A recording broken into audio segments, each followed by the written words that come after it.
A very warm evening, our very distinguished members of the Society of Petroleum Engineers Abuja. You're welcome to the last monthly technical session for the year.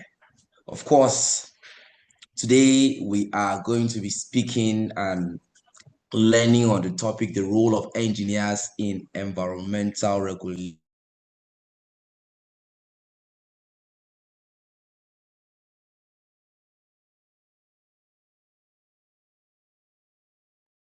Just confirm you can hear me. Confirm you can hear me, please. Yes, we can hear you now. Awesome, awesome. So welcome to our December monthly technical session. We have done this back to back from January, where as the Society of Petroleum Engineers, we share technical knowledge to all of our very esteemed members in the oil and gas industry. So you are very lucky to be part of the last one for December 2025.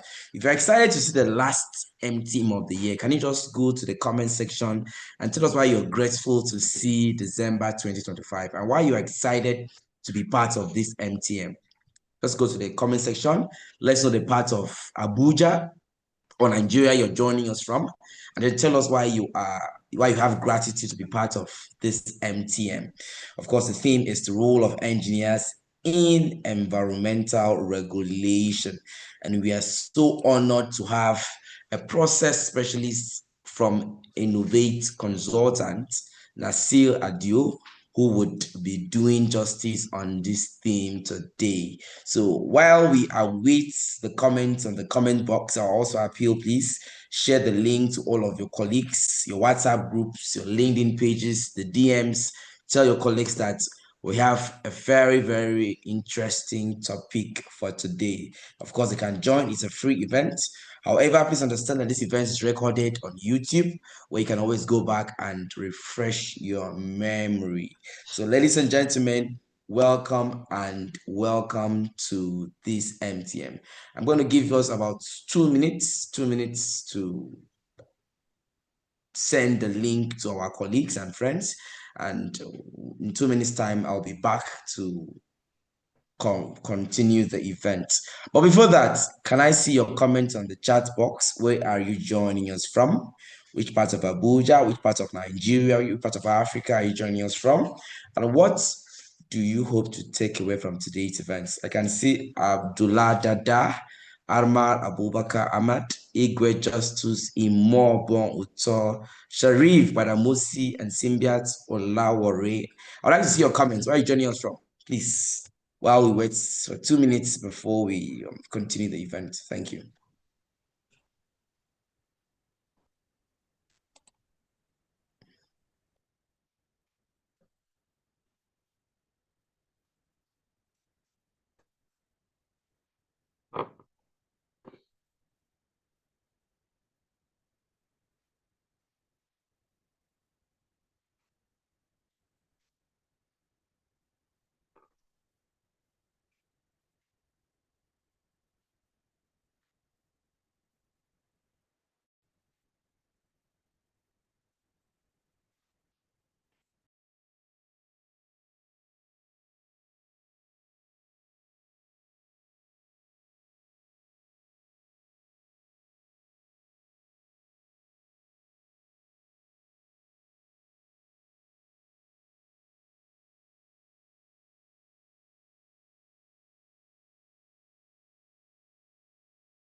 Okay. We continue. Once again, welcome to our MTM.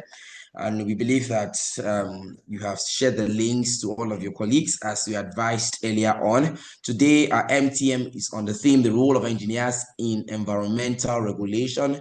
We are pleased to have a process specialist from Innovate Consultants, Nasir Adio, who will be speaking to us on this very innovative topic.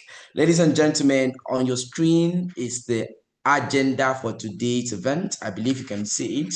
After the safety brief, we'll have an introduction of our personalities on the call, and then we'll have a remark by our section chair, after which we'll switch gears to knowing the bio of the speaker, and then we have a technical lecture that will last for about 30 minutes.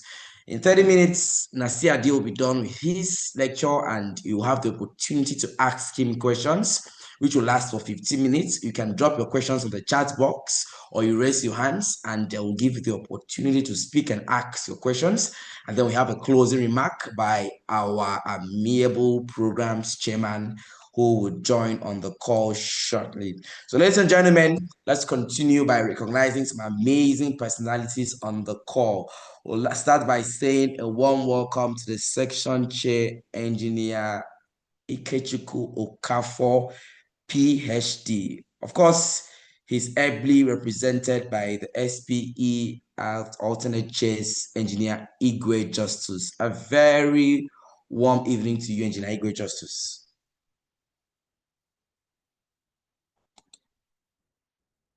Okay, believe he would unmute his mic soon. Engineer Igwe, confirm. Yes, thank you very much. Okay, thanks for joining us. Sir. Yes, thank you. And thanks for stepping up for our section chair. We also have on the call another very amazing board member, our alternate award chair, Engineer Imobong Uto. Welcome, Engineer Imobong. Amazing to have you on the call. Okay, I believe she's also muted. Also on the call, ladies and gentlemen, is no other than the man that will be speaking to us today, the process specialist from Innovate Consultant, Nasir Adio. A warm welcome to you, sir. Confirm you can hear me, sir. Thank you very much for having me.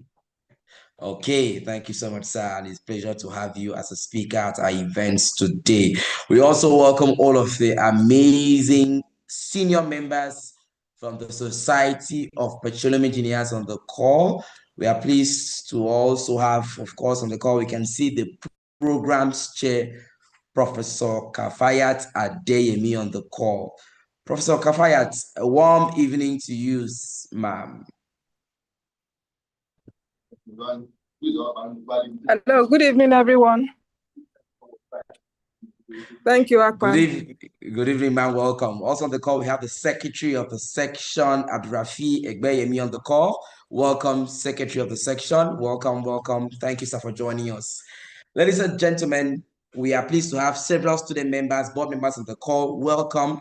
And like I said earlier on, today is going to be very entertaining and interesting. And so we switch gears immediately to the welcome address. Of course, the welcome address will be taken by no other than our amazing section chair, who is ably represented by no other than Engineer Justus Igwe. Engineer Justus, please, we'd like to hear from you now. Thank you very much, Mr. Ofofonana. And please confirm I can be heard. Yeah, we hear you loud and clear, sir. All right, thank you very much. And good evening, everyone. Good evening to all distinguished professionals, colleagues, and friends on the call. I will be taking this welcome address on behalf of our very esteemed section chair, Engineer Ikechukwu Stanley Okafor. I'm very much delighted to welcome us all to our final MTM, the December edition of our monthly technical meeting for the year. And today's theme, which is the role of engineers in environmental regulation, speaks directly to one of the most important responsibilities of our time. I'd like to remind us that the responsibility to shape a sustainable and a secure energy future lies in the technicalities and also the regulations that back it up. So, as engineers, we stand at the intersection of innovation, of policy, and of community impact. And so, our decisions to a large extent influence how resources are developed, how we are able to manage the risk in our environment, and ultimately how our society and economy thrives.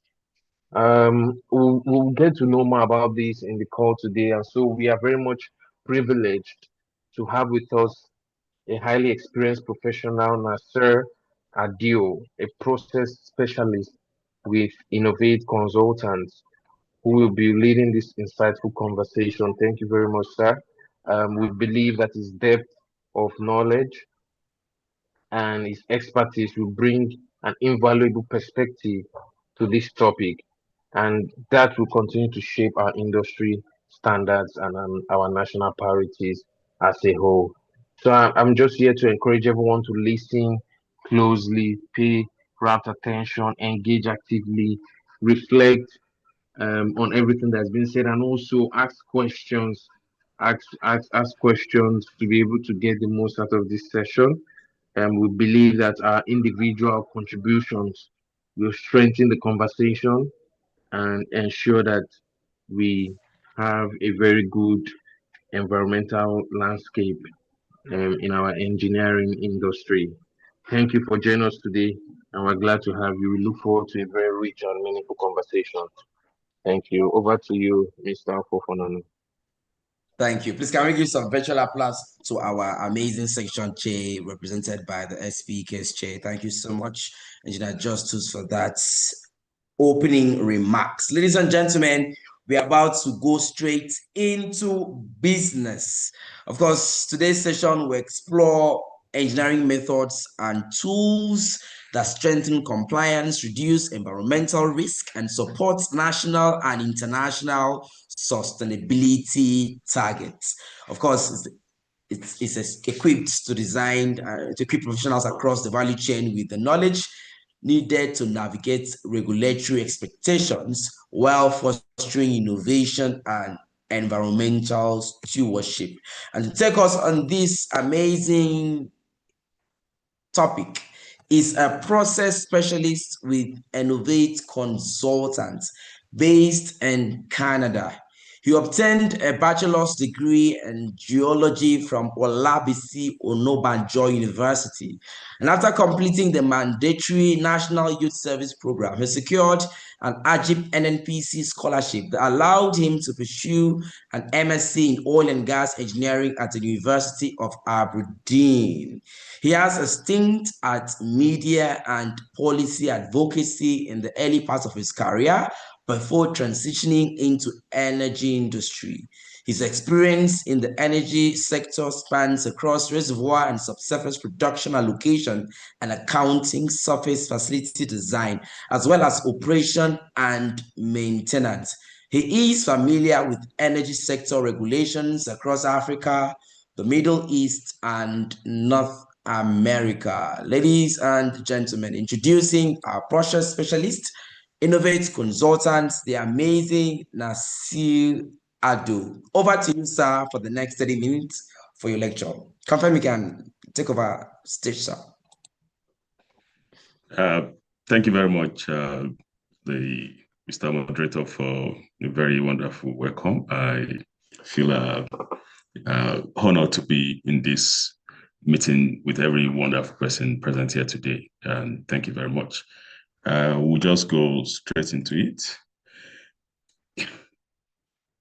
Just let me know when you can see my screen, please. I'm trying to share.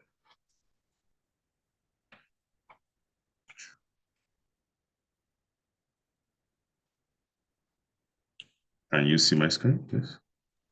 Yes, sir. You may put it on slideshow mode, please. Yeah, that's what I'm trying to get at now. I don't know whether it's showing up as okay. Stop sharing.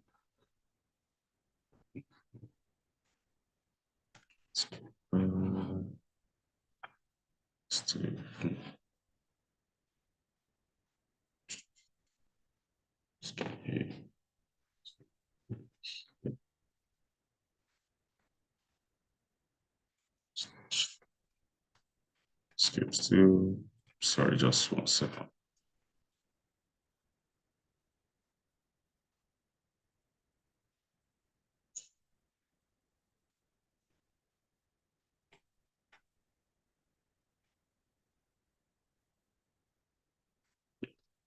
Will you see my screen now, please?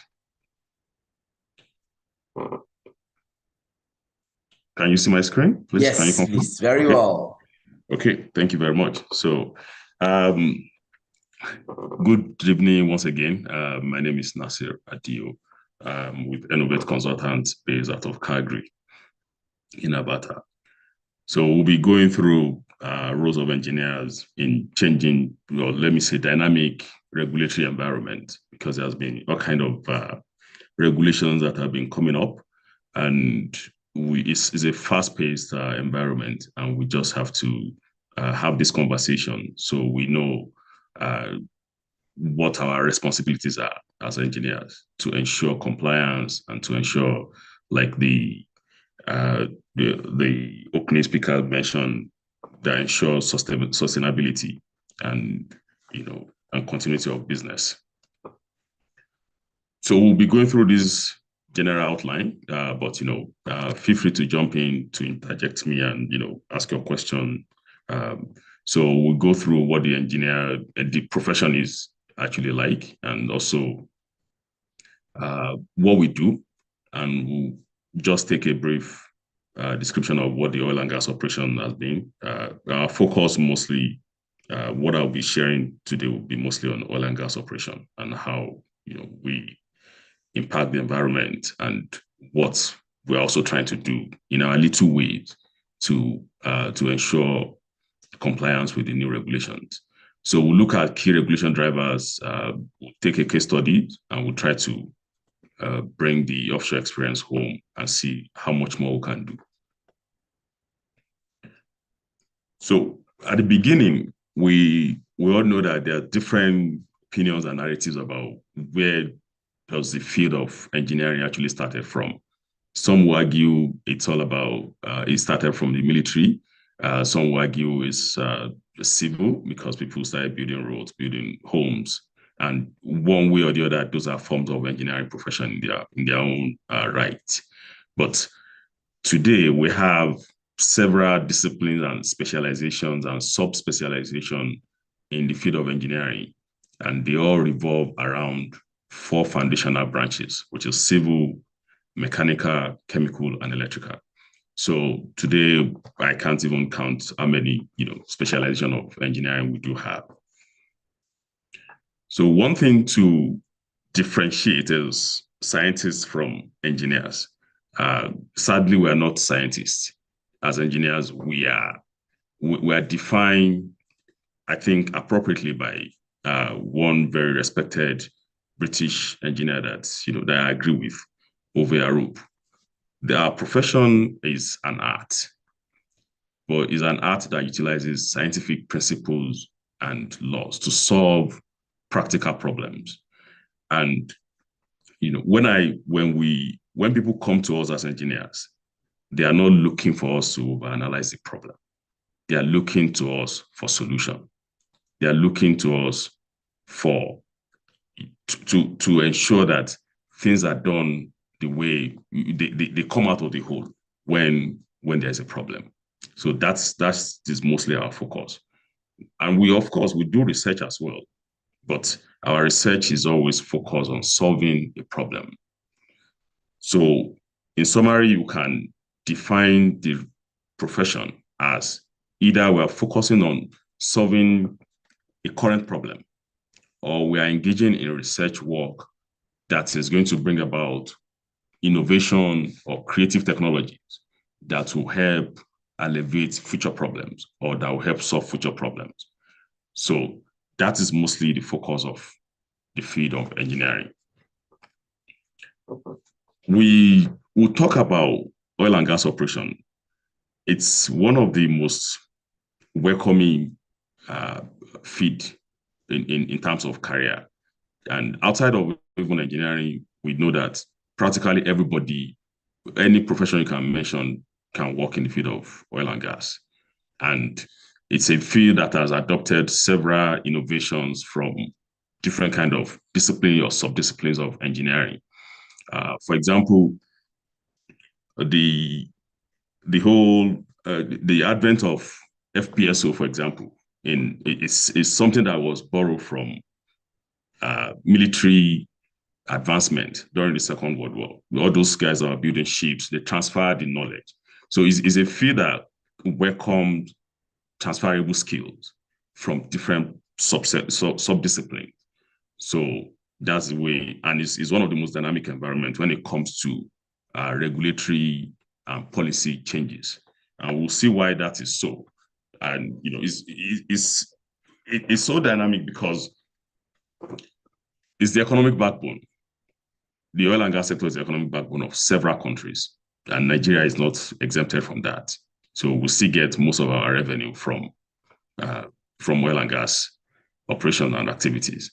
So the other things that is also, making the regulation very, very dynamic is the environmental issue. We are all talking about global warming, climate change. Some people don't agree with climate change, some people agree, but in general, we all know that there is environmental issue and we cannot close our eyes to it.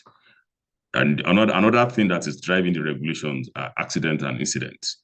So things like Piper Alpha, Macondo incident, and all of that, they have impact on the way the regulatory terrain is now operating. And initially, when we take the first point about being the economic backbone of many countries, initially you see the early set of regulations, they were based on antitrust, economy, trade, and all of that, fair play. That was the early part of the regulation. Then the moment we started having environmental issue and incidents, from 20th century upward, most of the regulations have been focusing on environmental issues and how to mitigate the impact of the oil and gas activities on the environment. And things are no longer the same, because before you can have bromate in your bread, but today, that time it was used as bread improver. There are things that we could do in the sector back in the days. Today, you can't do them. So, and several incidents and accidents has led to the establishment of organizations like US EPA, or EPA for short, OSHA, and we have things that are similar to that back home in Nigeria. So we'll go straight into the case study that we have for today. So we are taking this case study from North Slope, Alaska, and this is just based on the experience that we've acquired from working in the sector. So the asset that we're looking at has been sold off twice, and for anyone that has been to Alaska or that has done something in that region before, we know that there's a high level of stringency when it comes to environmental regulations. And the fact that you'd require specific license to be able to even work there as an engineer. So if, for example, if you have your PE as in any state of the United States of America, you have to take a different course or a different certification to be able to work as an engineer in the North Slope or in Alaska in general. So it's a very regulated region. And, to put things in perspective, you see, it's like at the end of the world, and you don't want things going bad at the end of the world. So there's a lot of preservation there. The preservation, they try to preserve the wildlife. You have the ocean there too, so it's a very regulated terrain when it comes to oil and gas operation. And, they produce significantly quite amount of crude oil in the whole of the United States. So when this asset was changing hands, all the equipment that were acquired alongside, they were compliant. They were in compliance with the extant laws and regulations before the sales. But just about 6 months into the finalization of the sales agreement, there was a new environmental regulation that came out. There had been one, which is Quad OA, which is, OOOA. Then there's it goes a bit further to Quad OB. So the main summary of the regulation is the target is on methane and other pollutants that you get from new, modified, reconstructed equipment and processes in oil and gas sector. So whether you are greenfield or you're brownfield or you're trying to do some MOCs, this impacts you. You can't, and it doesn't matter whether you are a new or you're a small operator, everyone has to comply. So it's for the new owner of this asset, it becomes a board that they have to juggle between compliance and cash flow. Of course, in Alaska, there is no workaround compliance. You can't ignore it. You can't operate because the penalty is very severe. So this is the full details of the Quad OAB, and I will not bore you with a lot of this. So what we did at the beginning was to say, okay, we got scientists to do audits of the oil assets and the equipment on site. And they found lapses or non-compliance in two major areas: the storage tanks and the generator that were acquired alongside the asset.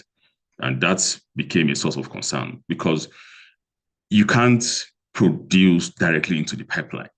You have to put it into the tank before you feed to the pump and push the pipeline. So it's almost like these guys cannot produce. And if you imagine the way I can liken this asset is like a marginal field in Nigeria. So you are buying marginal feed, you are buying, most of them, they are brown feed. You are buying that because you know that it's proven and you can start generating cash flow almost immediately. So you take your loan from the bank, the interest is accruing, and somebody says you can't produce just because of your tank. So these are the tanks that were identified as non-compliant, and I'll show you why they are not compliant. So this is the main problem. So the tanks, for most of us that know about tank design, these are atmospheric tanks essentially, and they have breather valve or gooseneck that is there just to to balance the pressure on the tank. When the pressure goes, a bit higher, events, but this is a continuous source of venting for the tanks. And the volatile organic compounds and all the other stuff coming out of it, they make this to be completely non-compliant. So we explore some options for this, for the client. And the first option is to replace the tanks. But further evaluation of that option is, revealed to us that the cost to decommission it and take it off site, because of the remoteness, you saw the map, or the Google Earth map that I showed earlier. So it's at the end of the world. So the cost of decommissioning, disposing these tanks is almost equal, is close to the cost of buying new tanks. And nobody wants to spend that kind of money on disposal, especially after you just close a business deal that you expect, the next thing should be cash flow. Also, to do all of that is going to push us back about 6 months before you can start producing. So that killed the option right there. The second option was to create additional nozzle on the tank for vapor recovery. But this, like I mentioned earlier, the tank has, the asset has changed hands twice. And those tanks, they are not less than 20 years old as at the time. So doing that can be likened to taking, if you do any of that modification, say you introduce, because when you see the tank, I don't know if, let me go back. Yeah, there is no other nozzle on the tank other than this one that we have for venting. So if you try to do that, you have to test the tank because you are actually affecting the structural integrity of the tank design, and you have to test it. So, and that can be likened to taking an 80-year-old man to the theater. So in that situation, you are not sure if he's going to make it or not. So we are not sure if you test the tank after introducing a new nozzle, either on the shell or on the roof, whether the tank will pass the API compliance test that is required. So this is the PNID of the tank. So the only thing we have as nozzle remains the problem of the source of the problem as well. So then in our consideration, we have to balance safety and compliance with API standards. So we have to make sure that whatever we do, this tank continues to comply with API 12F that it was designed to. We also have to find a way to make efficient utilization of the vented vapor. So we don't just want to advise the client to invest, but we have to make them see there is a return outside of just compliance. There's a return on this investment that you're going to make. So because volatile organic compounds that and within coming out of the tank, they are valuable. You shouldn't waste them. And it's also it also goes back to what the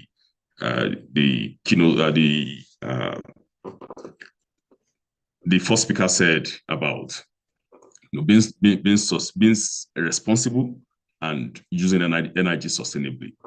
So we also have to balance cost and schedule, and we need to find a solution that can utilize the crew that are on site that can just get the job done, not mobilization of, again, mobilizing people in and out of Alaska or Prudhoe Bay. It's way too expensive.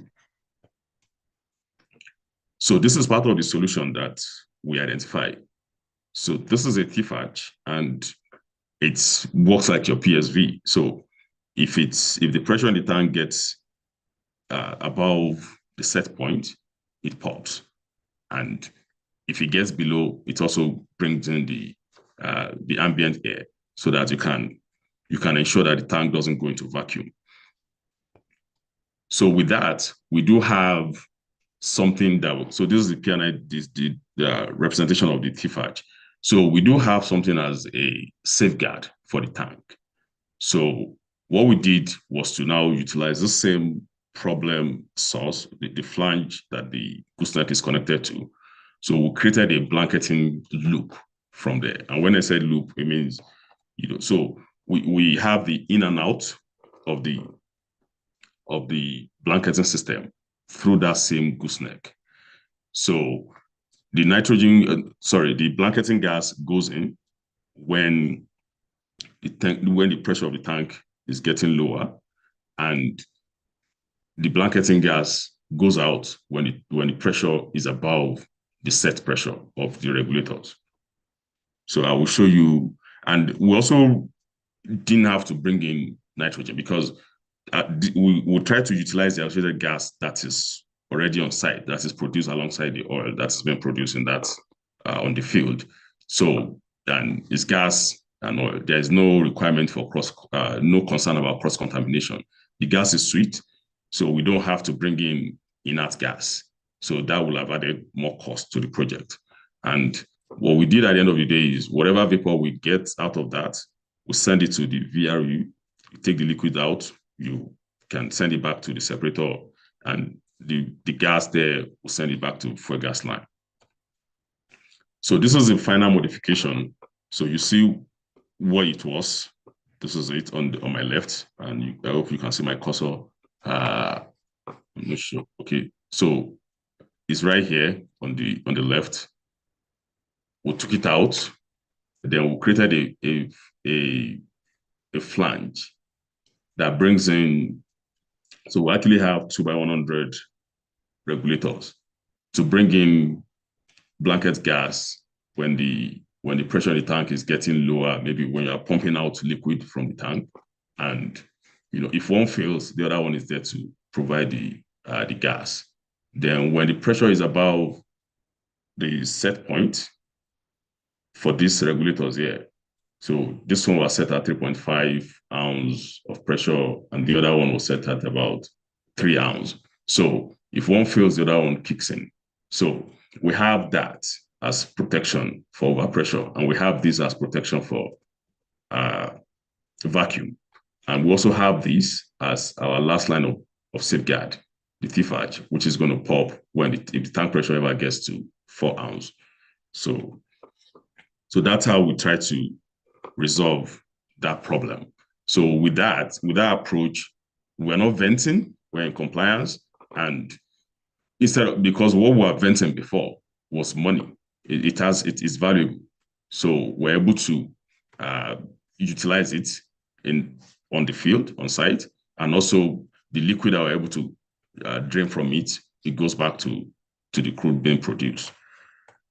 So to bring this back home is to look at how we do have our own set of regulators back in Nigeria. And we don't play local, we play in the global sandbox as well, because whatever regulation that is being pushed by EPA, OSHA, and the likes, at some point, we review it, and our regulators like NUPRC, Ministry of Environment, Oil Spill Detection and Response Agency, they review all of this, and they adopt the ones that are suitable for our environment. So because there are some that are not acceptable, they don't affect us. For example, we don't have things like tundra, we don't have things like tornado and all of that. So we don't have to necessarily accept everything that they bring to us. And one of those very important regulations that came out recently in 2022 was from NUPRC, and it has a very significant economic benefit for the country. It also ensures that we continue to comply or play our own role in greenhouse gas emission. If you read the Part 3, Section 13, subsection 1 to 3 of that regulation, you see how stringent it is about. It's almost zero tolerance for flaring. The penalty is between $2 to 50 cents per 1,000 standard cubic of gas. So if your production is between 5,000 barrels a day and above, you pay $2 for every 1,000 standard cubic of gas that you flare. And if you are lower than that, you pay 50 cents. So nobody is exempted, except during your grace period of maybe wet testing. But that is very limited. And to put into context is to think of it like, if you are producing 5,000 barrels a day, on average, you will also probably be producing about 5 million standard cubic of gas. So that's about $10,000 in penalty. So that's money that could go back into your into the pocket of of shareholders. But nobody wants to be paying that kind of money just as penalty. So when it comes to environmental issues, we all have roles to play, especially we as engineers. So, and there are different global events that is shaping how we should also operate. And we'll continue to have responsibility to bring about creative and innovative ideas to ensure that we comply, or to ensure that the oil and gas sector continue to be in compliance with the changing regulations. Because the regulations will keep changing, especially until we find a very solid solution to these global warming, climate change issues. You continue to have modification in the existing regulation. And as much as businesses are they are in business because the operators are in the business because they want to make money, it is our role to also ensure that they do it responsibly. They are not doing it at the expense of the environment. They are not making money and closing the eyes to the impact the operations might be having on the environment. So, and we also know that the local content and the divestment has opened several opportunities for marginal field players. But those assets, they also come with perennial problems that they inherited. We know, I know of two two folks that have closed down because they're either producing too much water and they don't have a solution to dispose it, or it's too expensive to dispose and treat and dispose, or the gas production is too high and they don't have the right set of technology or affordable technology for them to utilize the gas. So, but our responsibility as engineers is to ensure that this, if they go out of business, we will have failed as engineers, because it basically means we're not providing creative solution that is double pronged, meaning it keeps them in business, but it's also ensuring that they are responsible, they are extracting the resources responsibly by being mindful of what the impact that the activities have on the environment. So outside of just being, in the design and execution and all of that, or with our toolbox as engineers, we have more roles to play and we do more. And part of what we should be doing is we should be going steps ahead when we're doing our design to anticipate changes that will come up in regulations. So you don't want to design something that 5 years down the line, the new regulation will catch up with it and the owner of your design or your product is looking for a different solution. So we have to, and how do we do this is to keep ourselves informed, to keep ourselves abreast of latest technology, to keep ourselves informed about what is going on around the world, of the incidents around the world, and to also identify the limitation of current designs and start looking ahead at how do we modify, how do we update the current designs, the current technologies, and how do we deploy it to ensure that our marginal feed players, especially, they continue to operate and be responsible for the environment. So one of the ways of doing that is to actually join professional committee of practice, like SPE, have subscription to journals, and be informed about what is going on around the world, so that we're not just local champion, we're not just playing in the domestic league. So we should also be part of the conversation, not just when the problem arises. That's not just when we should be useful as engineers. We should be part of the conversation at the review of most of these regulations. So we should be part of the people that should be consulted, so that we're able to tell the regulators as well that, see, there are limitations of current engineering solutions, and this, we can also be able to contribute and provide solutions to whatever the environmental challenge might be. So, and we should also be part of the stakeholders communication team that will set agenda for future regulatory changes. So, and I think that will be the end of my talk. I hope we've all heard one or two things today. So I'll be open to question and discussion about this. Thank you very much. Thank you. I think he deserves some virtual applause for that very detailed presentation. Thank you so much, sir, for taking time. Thank you. Yes, please drop your comment to the chat box. And it's time for question and answers. And of course, if you have your questions, please raise your hands so that you will be given the opportunity to ask the question. Or you can drop your questions on the chat box and I will read it out. So please ask your questions now. Ask the questions now, please. And then, of course, he would be so pleased to answer all of your questions. So please, we are awaiting questions. I'm checking the chat box to see if there's any questions. So please drop your questions. Drop your questions now, or you can raise up your hands and I would give you the opportunity to ask a question. Or if you have any comments or any comment, you can as well drop a comment as regards how you feel about the lecture. Would like to read your comments as well? Or are we saying we don't have any questions? Okay, Hashim has raised up. Okay, so Hashim, please unmute your mic and ask, and then we'll take the question in the chat box. Hashim, please do your question, please. Hashim. Okay, good evening, everyone. My name is Hashim Yakub.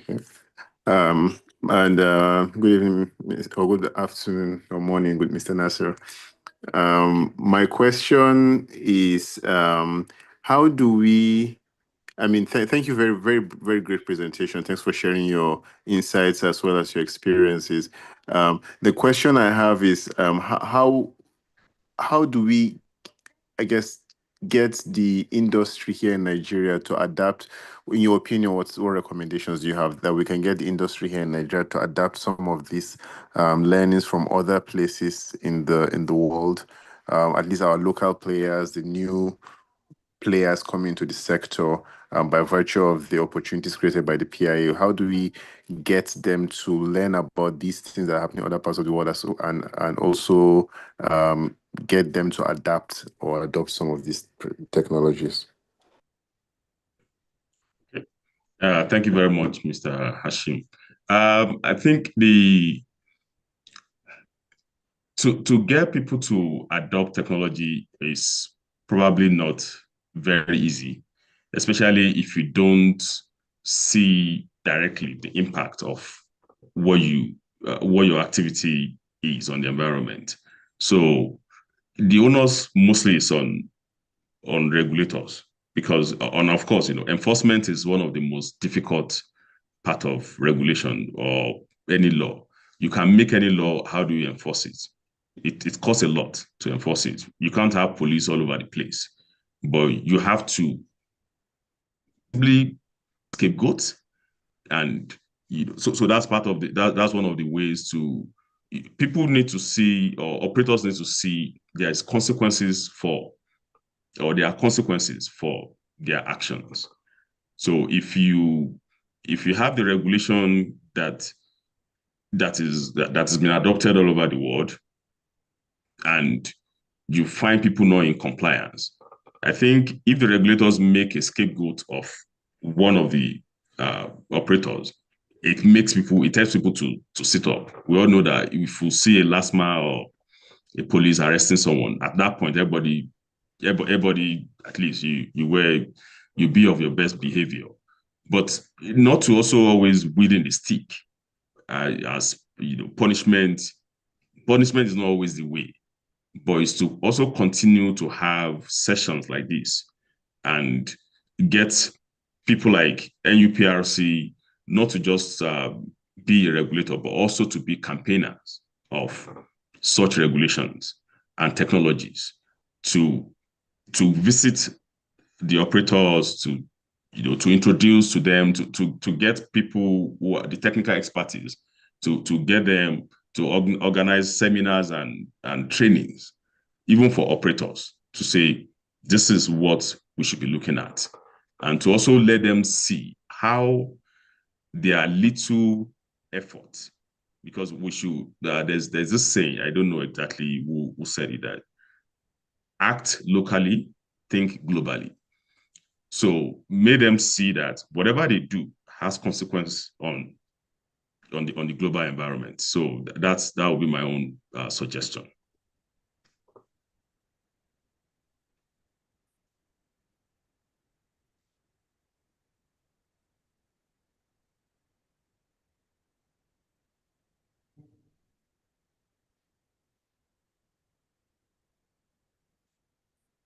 Thank you, sir, for that response.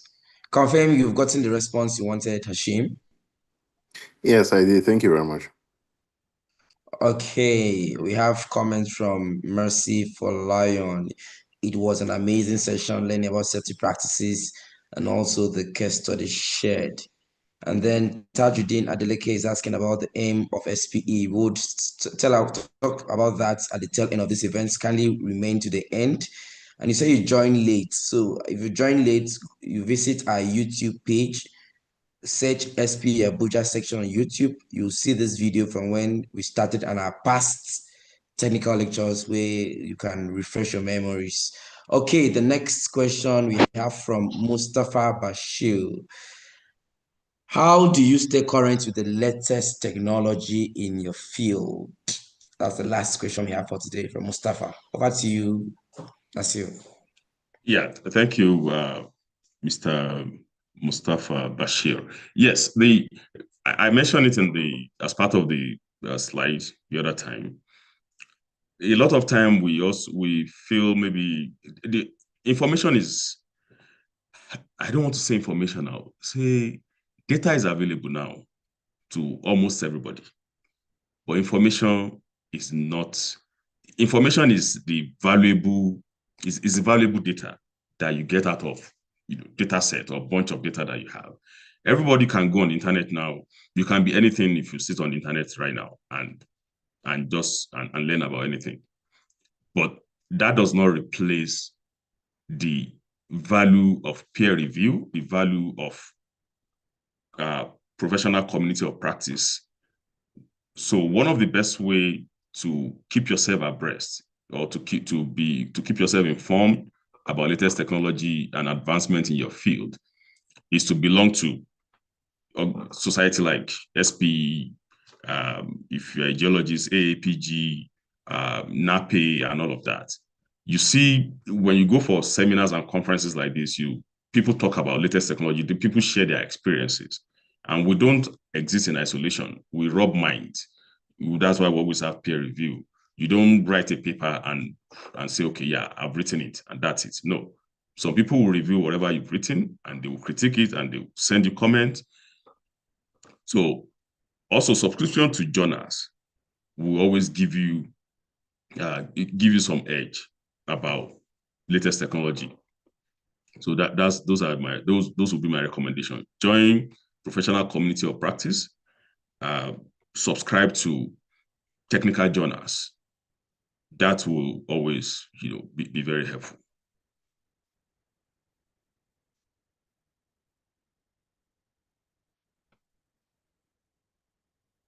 Okay. Thank you so much, sir. Okay, I believe you've done all of the questions. Thank you so much. Once again, please can we give Nasir Adio some virtual applause, some comments? Thank you so much, sir. You can stop sharing your screen now. Thank you so much, sir, for taking time to respond to all of the questions that we asked you at today's event. Thank you.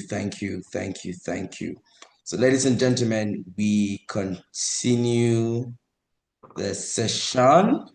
Of course, if you want to reach out to him more, so I believe you're on LinkedIn. They can always search for you on LinkedIn and send you DMs, right? On email address, right?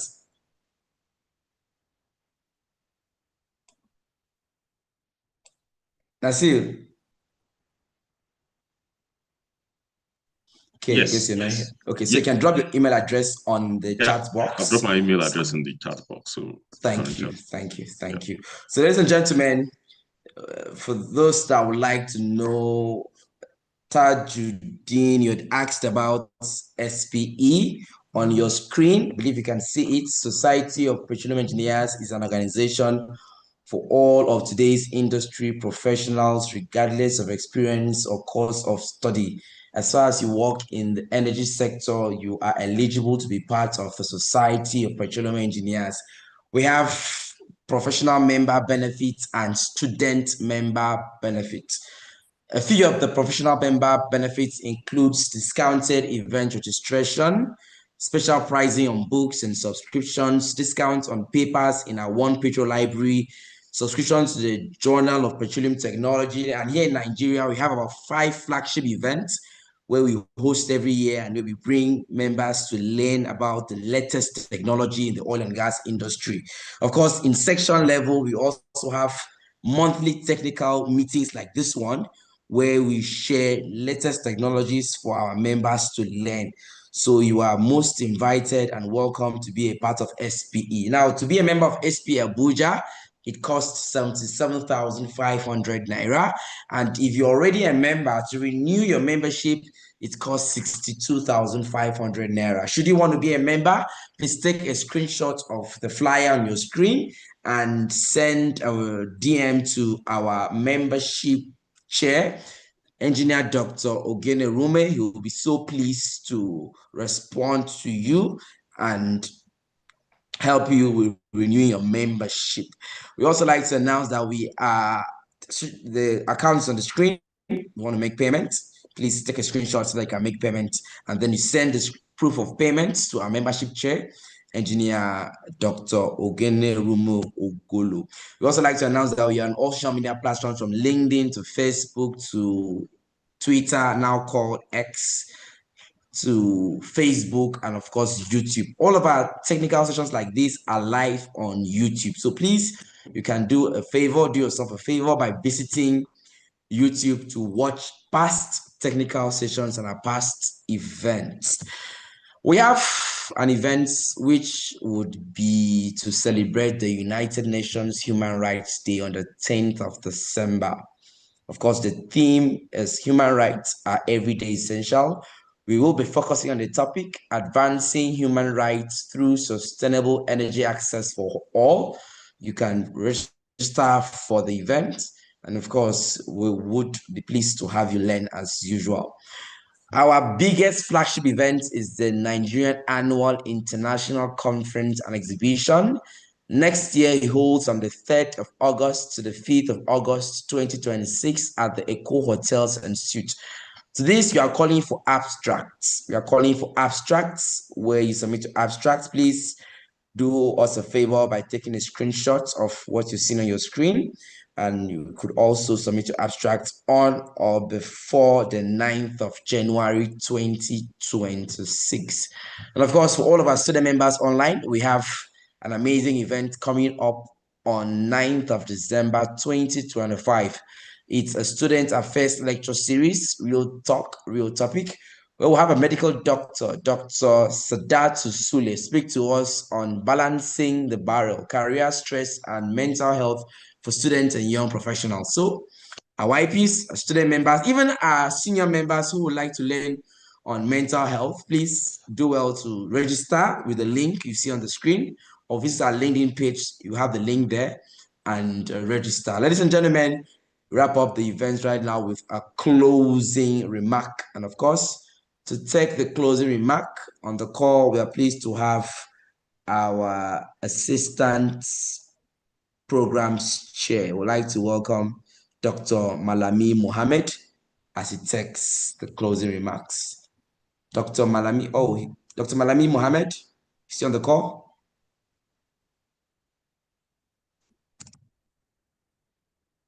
Okay, I guess he just stepped out. Our secretary is on the call. Adrafi Egbeyeme, please help us with the closing remarks, sir. Okay, thank you, Akpan. Good evening, everyone, once again, and thank you for making our time to join this session.